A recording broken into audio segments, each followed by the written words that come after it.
Access to the engine bay is via two discrete doors, one forward and one aft, located beneath the companionway steps. Inside, the engine room houses both Perkins Sabre engines, along with a Northern Lights generator set.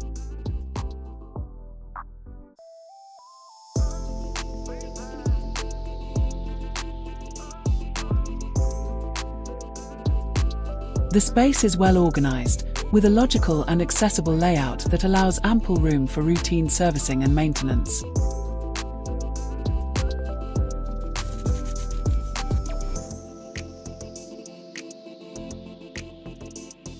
Diesel filters are clearly visible and easily reachable, further supporting ease of upkeep.